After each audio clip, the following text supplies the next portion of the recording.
Bismillahirrahmanirrahim. Assalamu alaykum, hörmətli görürmənlər. İstiqlal gündəlik xəbərlərini görüşünlərlə qarşı alımız. Mən Abdullah Yalqın. Proqramımızda vətənimiz Şərq Türkistan və dünya gün tərtibidəki ən mühim xəbərlərini huzuruna sunumuz. Qənəmsizlik qıtınlar ekranımız olsun. Qozog'istonda namoyishchilar Xitoy bayrog'ini ko'ydirdi. Oldingi hafta Qozog'istonda bir turkum fuqarolar Xitoyga qarshi namoyish o'tkazib, Xitoy bayrog'i va Shi Jinpingning suratini ko'ydirdi. Qozog'iston doiralari 12 kishining tutib turish uchun qo'lga olinganligini, yana 6 kishiga jarimani qo'yilganligini e'lon qildi. İctimai taratqularda tarqalgan sirlarda ko'rsatilishicha, 14 noyabr bir turkum Qozog'iston xalqi Xitoyga qarshi namoyish o'tkazib, Xitoyning Uyg'ur va qozoq xalqini bostirganligini, Qozog'istonda kengaymichilik qilayotganligini ayblagan.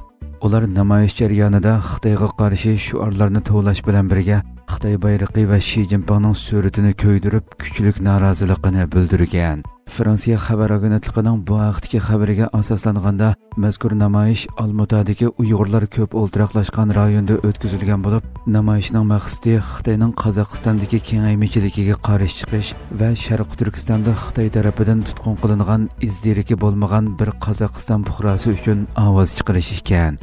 Namoyishchilar biz Xitoyning kengayishi va zaminimizga tajovuz qilishiga norozilik bildirish uchun bir yerga to'plandik. Xitoy bayrog'i va rahbarlarining rasmlarini ko'ydirdik. Xitoylar bu yerlarni setib oldi va davomli kengayotdi. Biz buningga qarshi turamiz degan. Qozog'iston soqchilarining bayonotida bo'lsa, 13 noyabr ruxsatsiz yig'ilish tarqoqlashtirildi. Qatnashuvchilar chet el bayrog'i va rahbarlarining suratlarini ko'ydirish qatorliq qonunsiz qilmishlarni sodir qildi deyilgan. Rayon soqchilarining xabariga asoslanganda, sud boshlanishidan burun 12 odam 15 kunlik tutib turilish uchun qo'lga olingan. Yana 6 kishiga jarimani qo'yilgan. Soqchilar ularga qarata o'chmanli qo'zg'ash jinoyati bilan tekshirish boshlagan. Yaqinqi yillar mobaynida Xitoyning Turkiston Jumhuriyatlarida o'z ta'sirini kengaytirish uchun barliq sohalarga singib kirish urinishlari yerlik xalqning kuchli noroziligini qo'zg'ab kelmoqda. Bu sababli Xitoyga qarshi namoyishlar, chaqiriqlar pat-pat o'tirg'a chiqmoqda. Alibaba shirkatining pay bahosi tushib ketdi.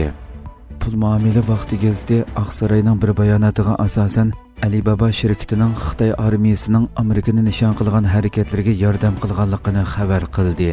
Alibaba shirkati bo'lsa, pul muomala vaqti gazetining xabari butunlay yolg'on deb rad qildi va xabarda manba ko'rsatilgan Oqsaroy hujjatini jamoatchilikni qaymoqtiradigan yomon g'arazlik harakat dedi.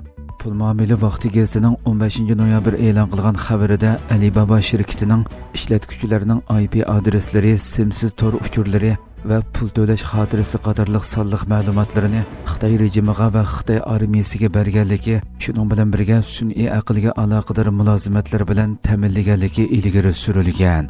Alibaba guruhining bayonotchisi bu vaqtdagi bayonotida xabardagi qarashlar va ishoratlar butunlay xato degan. Bildirilishicha, bu xabar tarqalgandan keyin Alibaba shirkatining Amerika aksiya bozoridagi pay bahosi 4.2% tushib ketgan. Oqsaroy aloqador ayblashlarga qarata qanday inkos qaytaradiganligi haqida ifoda bildirmagan. Amerika Avom palatasi Xitoy ishlari alohida komitetining raisi Jon Molinar pul muomala vaqti gazetiga Alibaba haqidagi ayblashlarning mazkur komitet uzundan beri ta'kidlab kelayotgan andishalarni dalillaydiganligini, chunki barliq Xitoy shirkatlarining Xitoy rejimi bekitgan qonun nizomlarga bo'ysunishi kerakligini aytgan. Ma'lum bo'lishicha, Jon Molinarni o'z ichiga olgan parlament a'zolari bu yil 5-oyda Amerika aksiya savdo komitetidan Alibaba shirkatini o'z ichiga olgan 25 Xitoy shirkatining tijoratini to'xtatishni talab qilgan va buningdagi sababning mazkur shirkatlarning Xitoy armiyasiga chetishliq bo'lishi ekanligini ta'kidlagan. Isroiliya G'arbiy qirg'oqda hujumlarini davomlashtirmoqda.